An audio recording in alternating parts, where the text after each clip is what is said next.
Bapak ibu ternyata selama ini tidak membaca Al-Quran, tidak belajar Al-Quran, tidak menghafal Al-Quran.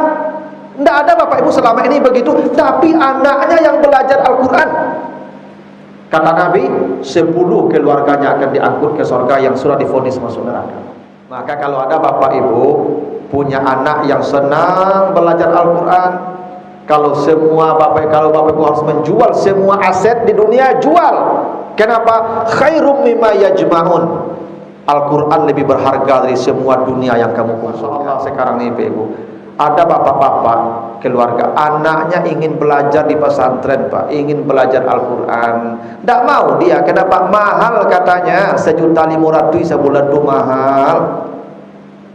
Padahal anaknya bapak ibu lalu di situ, makan di situ, mandi di situ, mencuci di situ, sebulan 1.500.000 diajar orang Al-Quran, mahal keceknya, masya Allah.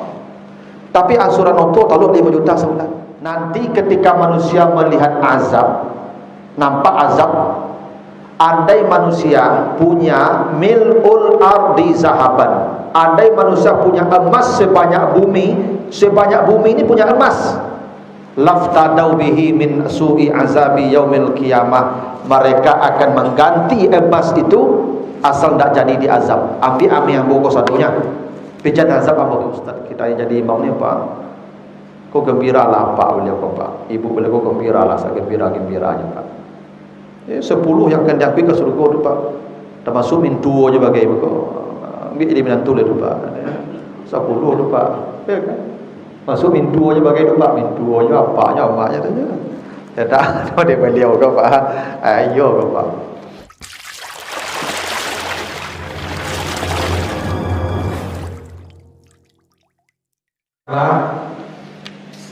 Disebabkan karunia Allah dan rahmatnya atasmu, maka bergembiralah kamu, dia lebih baik dari semua dunia yang kamu kumpulkan.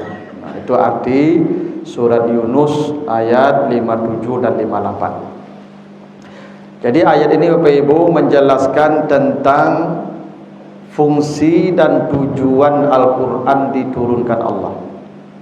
Jadi ada 4 tujuan Al-Quran. Kenapa Al-Quran diturunkan Allah? Ada 4 tujuannya, 4 fungsinya. 1 namanya mau'izah, 2 namanya syifa, 3 namanya hudan, 4 namanya rahmat. Ini 4 fungsi Al-Quran. Jadi kata Allah, wahai semua manusia, sungguh telah datang kepadamu mau'izah min rabbikum, pelajaran dari Tuhanmu. Jadi kata Allah, Al-Quran itu diturunkan sebagai mau'izah, pelajaran, bukan kepada orang beriman, tapi ya ayuhan nas, semua manusia. Jadi Al-Quran ini Bapak Ibu diturunkan kepada semua manusia. Itu kenapa semua manusia akan ditanya nanti tentang Al-Quran itu. Karena kata Allah, Allah pada menawarkan Al-Quran kepada langit, kepada bumi, kepada gunung-gunung. Fa'abaina ayyahmilnaha, semua menolak. Tidak ada satupun yang mau menerima. Langit tak terima, bumi tak mau menerima, gunung tak mau. Kenapa? Karena takut tidak akan bisa melaksanakan perintah-perintahnya. Saking beratnya ini amanah Al-Quran, langit dan bumi pun tak kuat memikulnya. Fahamalahal insan, manusialah yang mau memikulnya. Maka manusia itu kata Allah zaluman jahula, bila dia tidak mengikuti aturan Al-Quran, zalimlah dia. Bila dia tidak menerima Al-Quran, amat bodohlah dia. Nah, jadi Al-Quran ini Bapak Ibu diturunkan ke semua manusia. Itu kenapa banyak orang-orang non-muslim yang dapat manfaat dari Al-Quran, karena mereka mempelajari Al-Quran. Mereka tidak percaya tapi pelajari. Tidak sedikit Bapak Ibu ya temuan-temuan yang sekarang ini seperti pesawat, seperti kapal, itu semuanya mereka belajar dari Al-Quran. Walaupun mereka tidak percaya, karena memang Al-Quran itu ditujukan kepada semua manusia. Siapa saja bisa ambil pelajaran darinya. Tapi kata Allah, fungsi pertama Al-Quran itu adalah mau'izah. Nah ini Bapak Ibu ya, Al-Quran ini kata Allah diturunkan untuk menjadi pelajaran yang sifatnya menyentuh perasaan. Nah, ini khusus nih Bapak ya. Kalau orang kafir bisa ambil apa manfaat dari Al-Qur'an, tapi belum tentu dapat mauizah. Mauizah itu artinya pelajaran yang menyentuh perasaan. Nah, jadi kalau sesuatu menyentuh perasaan kita itu namanya wa'izun. Itu kenapa kata Nabi, kematian itu pelajaran yang paling menyentuh. Wa kafa bil mauti wa'izah. Kematian itu kata Allah adalah pelajaran yang paling hebat. Bapak Ibu kalau melihat orang mati, jauh lebih tersentuh daripada mendengar ceramah saya.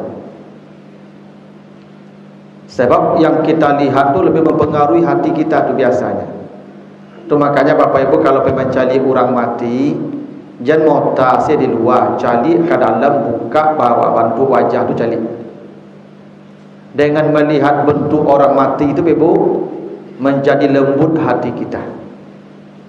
Nah, hati kita menjadi lunak itu karena melihat atau mendengar sesuatu, maka itu dinamakan mauizah. Pelajaran yang sangat menyentuh perasaan. Makanya Al-Qur'an ini Ibu, hati-hati yang keras bisa lembut kalau dia mendengar Al-Qur'an. Tidak usah baca, dengar saja. Makanya Umar bin Khattab diceritakan, kenapa Umar bin Khattab itu masuk Islam Bapak Ibu? Karena Umar itu mendengar adiknya membaca surat Taha. Jadi Umar itu kan pribadi yang sangat keras. Bahkan Umar bin Khattab itu Bapak Ibu, ya, ada riwayat yang mengatakan kalau dia lewat di sebuah jalan, itu jin dan setan itu minggir.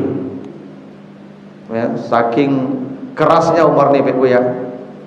Tapi Umar itu masuk Islam karena dia hendak membunuh Rasulullah. Lalu dikatakan adiknya masuk Islam, dia berbalik hendak membunuh adiknya itu.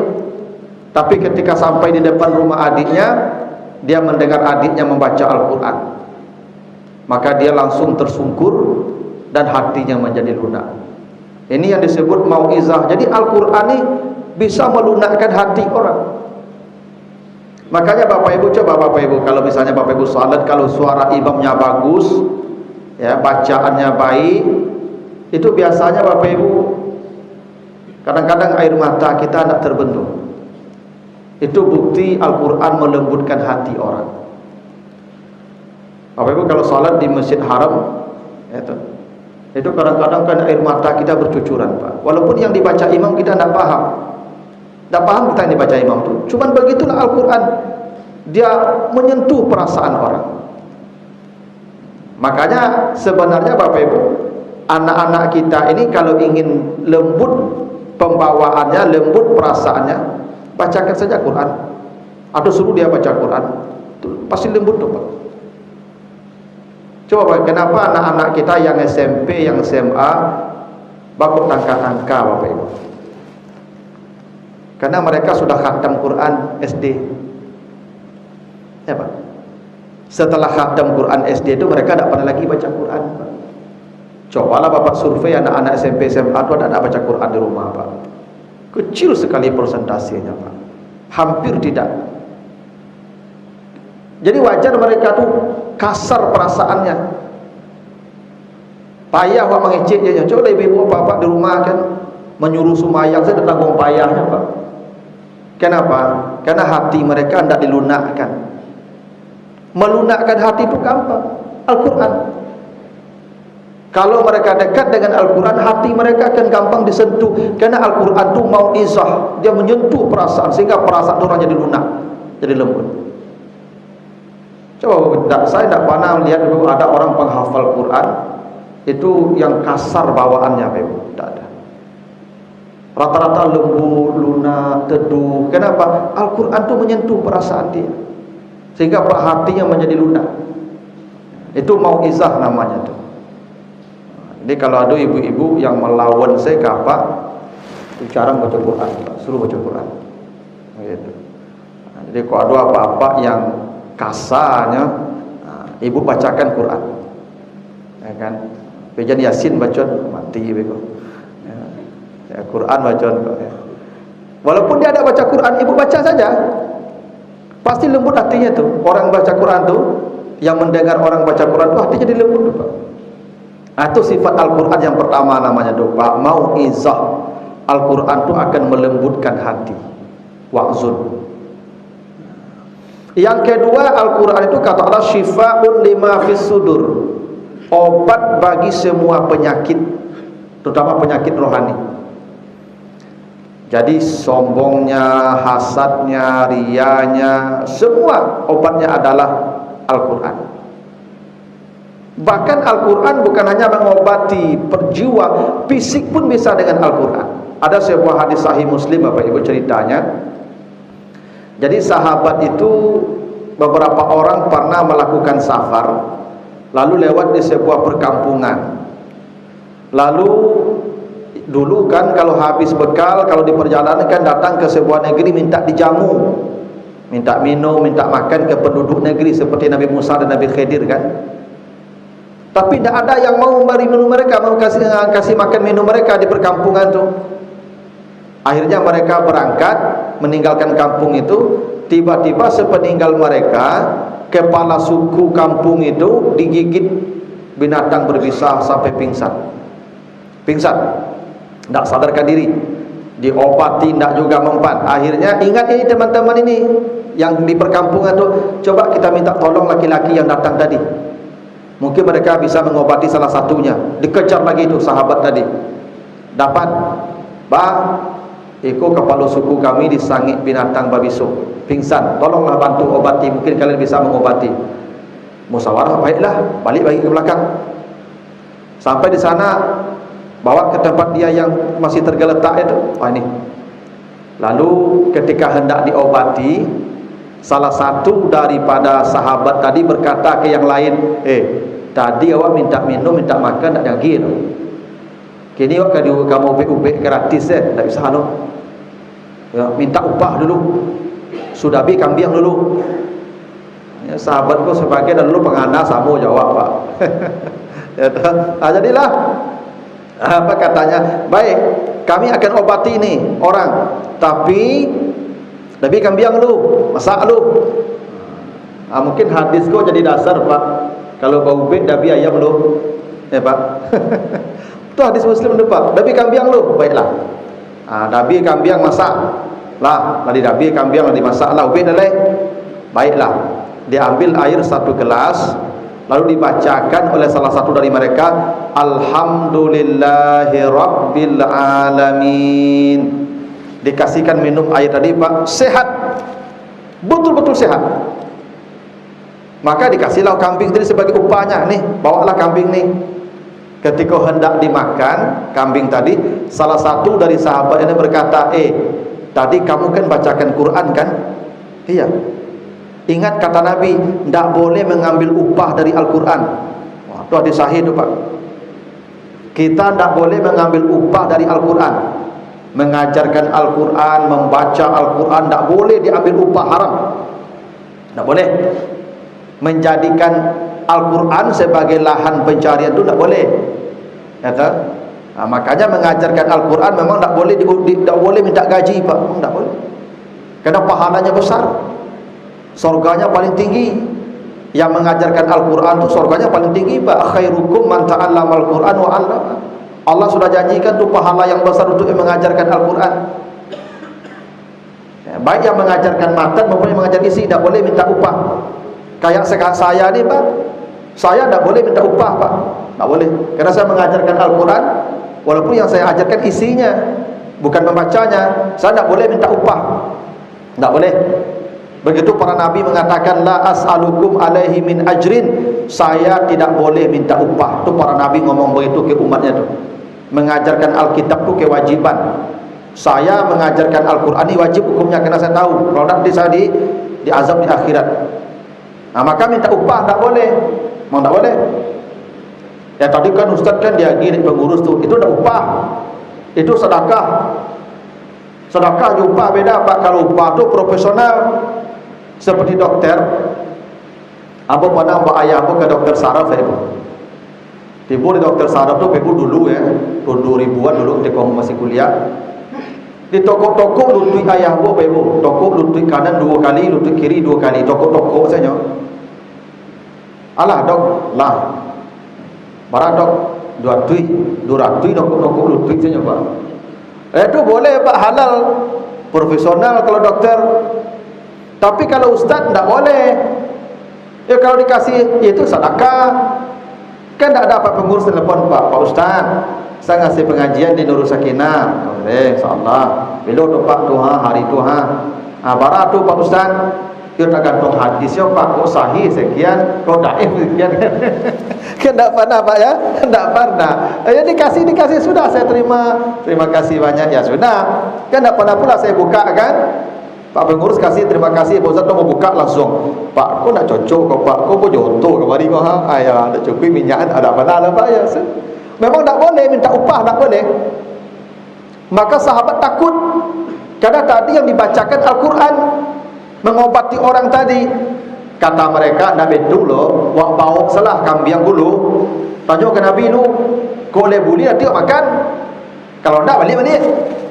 Kau tinggal sih, kau beli, kau payah aja pergi beli dia. Itu sama jadilah pak, elah bawalah dibawa sampai di depan Nabi, ditanya ya Rasulullah, tadi ada orang sakit, kami obati dengan membaca Alhamdulillahirabbil alamin, sehat dia, dikasih aja kami ini kambing nih yang sudah dimasak. Bolehkah kami makan karena kami tadi bacakan Al-Quran?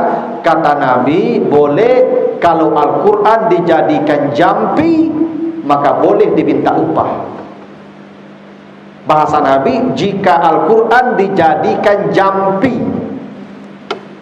artinya apa? Al-Quran ini bisa jadi obat. Bukan hanya obat jiwa, obat fisik. Makanya kalau ada orang sakit tertentu pak, bisa dibacakan Al-Quran sebagai obatnya. Karena memang Al-Quran itu sifat obat. Saya dulu pada diajarkan, kalau kita luka kita tidak berhenti darahnya pak, tekan di bagian darah itu, di bagian luka itu, baca surat Yasin 7 kali. Tapi ya dengan keyakinan ya, salamun qaulam mir rabbir rahim, salamun qaulam mir rabbir rahim, salamun qaulam mir rabbir rahim. Itu ya, baca 7 kali, tekan dengan keyakinan bulat, tawakal pada Allah. Itu berhenti darahnya tuh. Ya, kan kalau masuk akal kan memang tidak masuk akal pak. Tapi dulu sahabat pada begitu. Ini orang tidak sadarkan diri kerana disengat binatang berbisa. Bacakan Alhamdulillahirabbil alamin, kasih minum air putih, sehat. Karena Al-Quran memang kata Allah fungsinya syifa. Ruqyah itu kan pengobatan.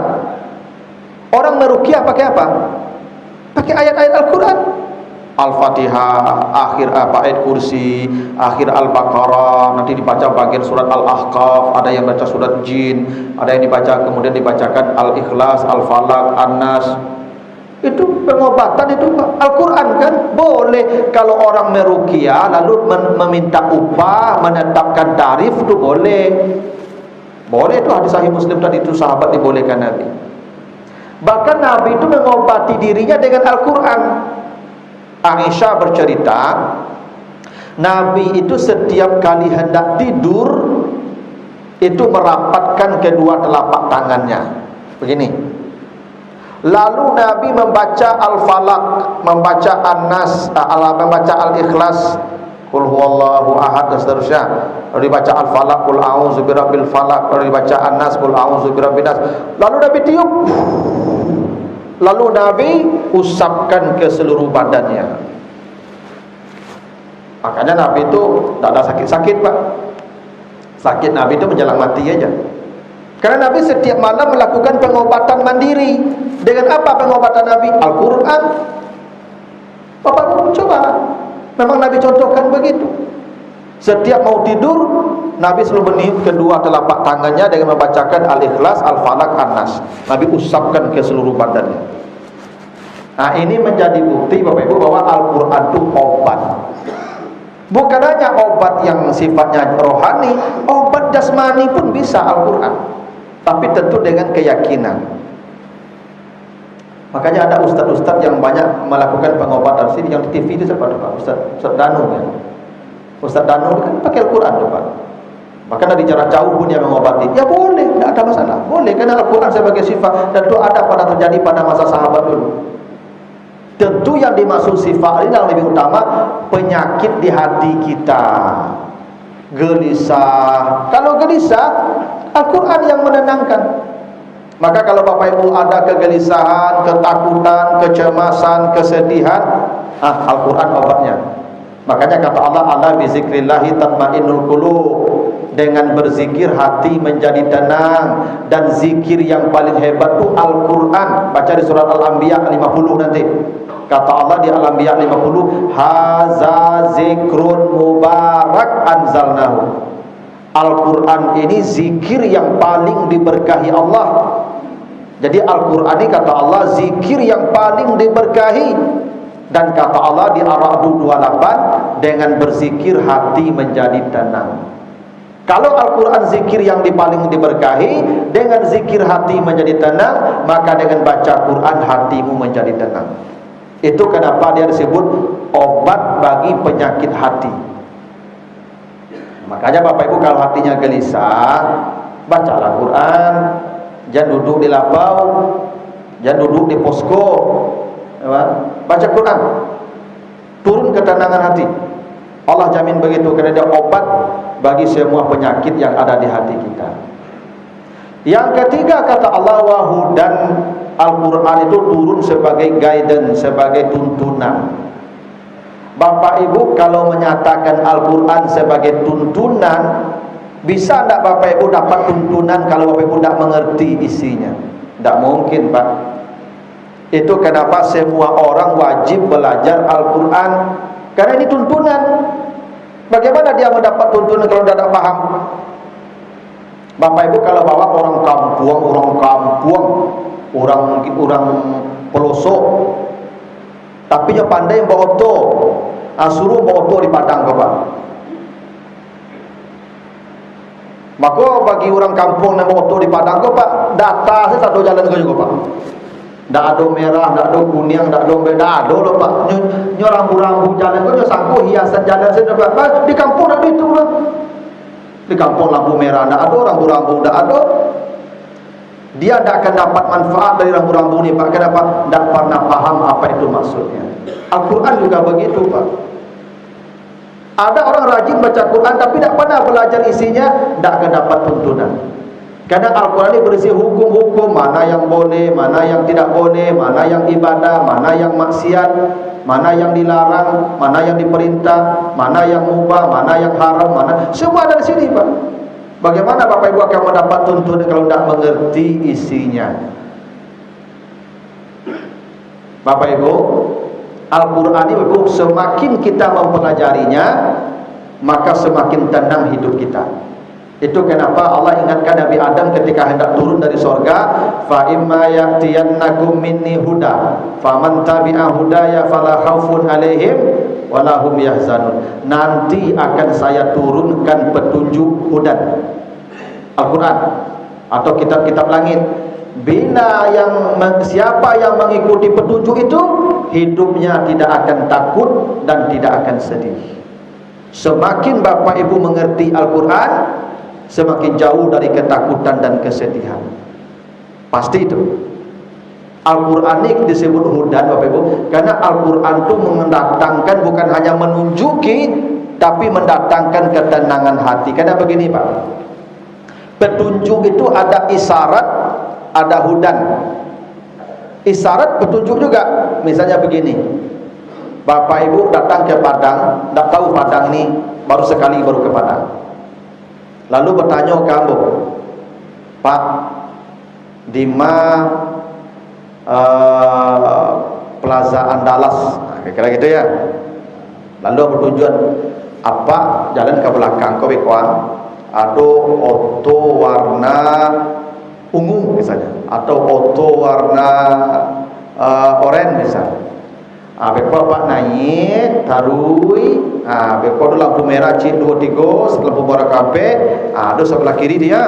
Beko nampak beko Pak berhenti situ. Itu petunjuk tu Pak. tapi belum hidayah, baru isyarat. Apa naik kata oto-oto ragu, yo leda. Itu namanya isyarat. Yang hidayah, apa ibu bertanya Pak di Plaza Andalas, lupa apa kasih tulis alun lain. Ambo kebetulan kapai kasih tu pulau. Naik salah koto ambo deh. Beku ambo antar Pak Samo Jambo ke situ. Apa duduk di oto ambo, tanang nak. Itu namanya hidayah. Bukan hanya ditunjuki tempat yang benar, diantarkan langsung ke sana, dituntun ke sana. Tuntunan yang mengantarkan kita langsung itu namanya hidayah. Datul Al-Quran. Makanya dengan Al-Quran hati orang tenang. Kata Allah, faman tabi'a hudaya fala khaufun alaihim wala hum yahzanun. Yang mengikuti hidayah ini tidak akan takut, tidak akan sedih. Karena hidayah Al-Quran menenangkan hati. Itu kenapa disebut hudan? Karena hudan dari kata hidayah. Dari kata hidayah itu ada kata hadiah. Jadi hadiah, hidayah sama katanya Pak. Kenapa hadiah disebut hadiah? Karena hadiah itu diantarkan langsung dan menenangkan penerimanya. Jadi kalau hadiah itu Pak diantar ke orang tu, maka diserahkan, namanya Pak penyerahan hadiah gitu kan. Karena yang namanya hadiah diantarkan dan tenang yang menerimanya itu. Itu makanya mampu orang tanang ke murahnya Pak agi hadiah. Kalau ada orang berang-berang kau apa agi hadiah Pak? Tanang. Ibu kalau berang-berang saya Pak badan cincin 10 ame Pak. Tanang. Yang menenangkan orang ke murahnya Pak hadiah. Ya tak. Makanya hadiah disebut hadiah. Karena hadiah itu menenangkan. Nah, hidayah disebut hidayah, diantarkan kita kepada kebenaran dan tenang hati kita selama mengikutinya. Itu namanya hidayah. Dan Al-Quran fungsinya itu hudan. Kita diantarkan kepada kebaikan dan kita merasakan ketenangan selama mengikuti ya petunjuk itu. Dan yang terakhir kata Allah fungsinya rahmat. Ini yang rahmat khusus lil mukminin, untuk orang beriman. Apa itu rahmat? Rahmat itu surga Allah. Al-Quran paham tak paham, mengerti tak mengerti, hafal tak hafal, tak membaca pun tak apa-apa, cukup mendengarkan saja dia akan masuk surga. Apa jaminan Allah? Coba baca nanti surat Al-A'raf 204. Fa iza quri'al Qur'anu fastami'u lahu wa ansitu la'allakum turhamun. Bila ada orang membaca Al-Quran, engkau dengar dan diamlah, pasti kamu dapat rahmat, kata Allah. Hebat Pak ya. Bapak Ibu tak baca, tak mempelajari, tak menghafal, tak. Dengar saja orang setiap baca Quran, kata Allah yang mendengar itu pasti dapat rahmat. Yang mendengar Pak ya, bukan yang baca ya. Yang baca hebat lagi. Ini yang mendengar saja pasti dapat rahmat. Dan kata Nabi, tidak ada satu orang pun akan masuk surga dengan amalnya. Tidak ada satu pun manusia yang akan masuk surga dengan amalnya. Tidak ada. Karena tidak cukup amal dia memasukkan dia ke surga. Apa yang mau orang masuk surga kata Nabi? Illa ayyatagammadani Allahu bi rahmatihi, kecuali rahmat Allah. Dan rahmat Allah itu ternyata mendengarkan Al-Quran cukup. Itu kenapa Bapak Ibu kalau salat berjamaah, imam kalau sudah membacakan ayat jangan baca Fatihah di belakang. Jangan. Perintah Allah dengar, diam. Yang boleh baca Fatihah Ustaz, tidak apa-apa. Perintah Allah dengar dan diam. Fatihah imam yang bacakan tadi. Ada juga nih bapak-bapak, ya, tetangga ada ambo, imam baca ayat, dia baca Fatihah lah Pak. Ya. Al-Fatihah itu wajib dibaca pada rakaat yang sir saja. Pada rakaat yang jahar tidak. Kita mendengar saja bacaan imam. Tapi rakaat ketiga, keempat baru baca Fatihah, atau pada rakaat di salat-salat sir seperti zuhur dan asar baru baca Fatihah. Bila di rakaat yang jahar, tidak ada kewajiban kita baca Fatihah. Tugas kita diam dan mendengar bacaan imam. Allah perintahkan begitu. Ya. Mereka saksik imam mereka apa baca Fatihah sama-sama di belakang. Saksik imam lantuk sama tak tolong. Tawa sino baca sama-sama. Tak betul lah Pak. Ko imam ko lata tagun-tagunnya, minta tolongnya tu mah, bantu di belakang. Tak baca Fatihah tu kau dengar, diam. Makanya ibu-ibu, kalau menghidupkan murattal itu jangan sambil mota. Kalau kadang di auto lai di murattal Pak, lai Al-Qur'an dibunyikan tu, tapi sambil mota di auto tak boleh. Bahkan kalau bisa ibu-ibu kalau membunyikan murattal jangan sambil pakai rajo. You duduk tanang mendengar, tanang duduk simak baik-baik.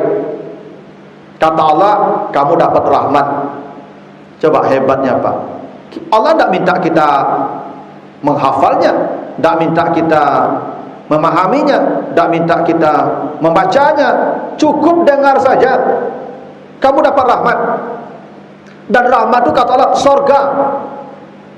Itu makanya orang kalau mati mintanya kan begitu, Allahumma ighfir lahu warhamhu, gitu tak? Itu makanya Bapak Ibu kalau duduk bersimpu doanya Rabbil firli warhamni, Al-Quran jaminannya rahmat tuh Pak. Bukan membacanya, mendengar. Itu rahasianya Bapak Ibu, kenapa orang ketika akan mati, apa perintah Nabi Pak? Saat dia menghadapi sakaratul maut, kata Nabi, ikra'u ala mautakum Yasin. Bacakan kepada yang sakaratul maut itu Yasin. Jadi kalau ada orang yang hendak mati Pak, disuruh bacakan Yasin Al-Quran. Kenapa? Selama dia mendengarkan Al-Quran sampai nafas terakhirnya itu mati dia, Al-Quran kita bacakan, selama itu surga langsung untuk dia. Kenapa? Dia dihitung mati dalam zikir telinga, dia mati dalam rahmat Allah.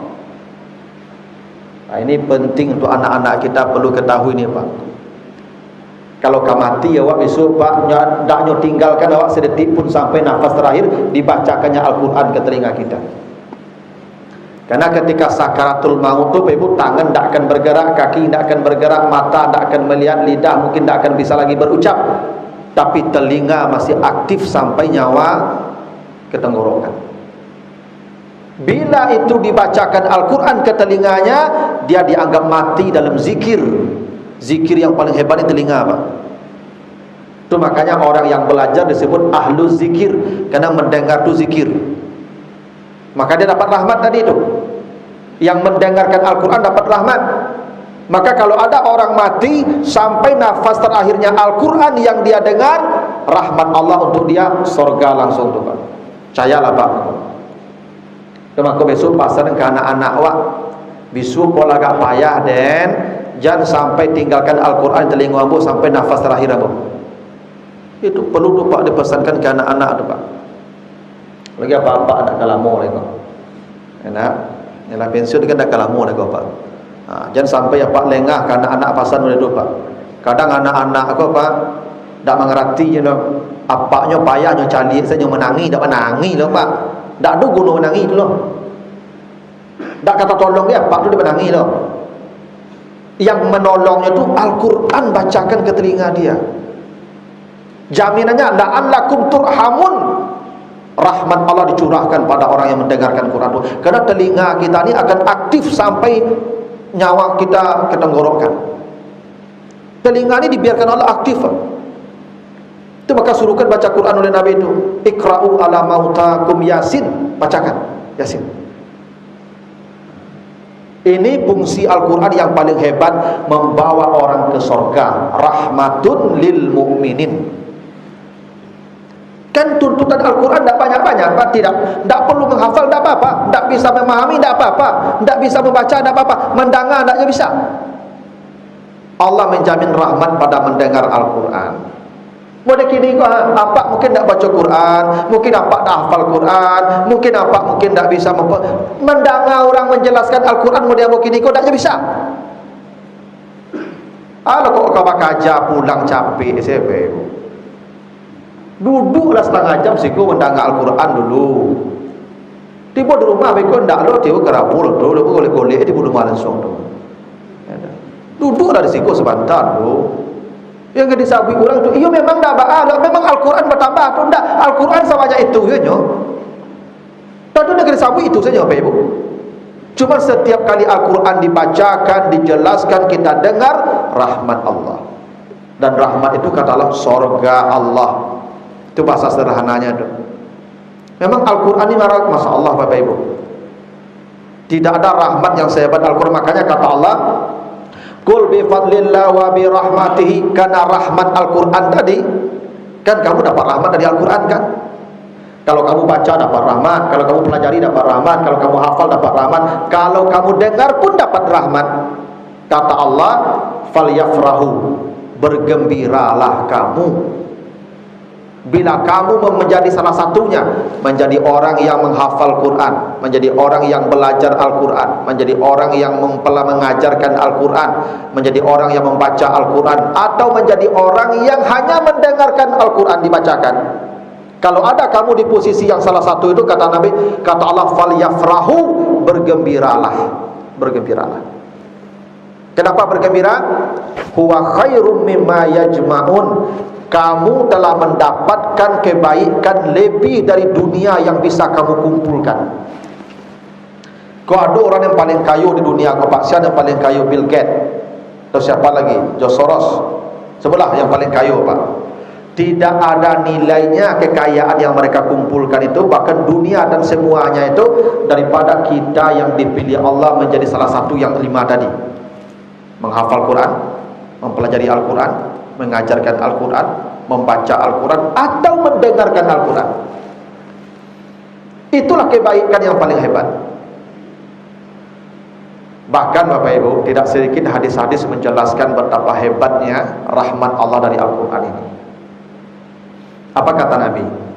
Bila ada orang membaca Al-Quran, atau mempelajari Al-Quran, atau menghafal Al-Quran, adkhalahul jannah, dia pasti dimasukkan Allah ke surga. Dianya pasti masuk surga, kata Nabi. Wa syafa'a asyrata min ahli baitihi aujabat lahumun nar, dia akan membawa 10 keluarganya yang sudah divonis masuk neraka.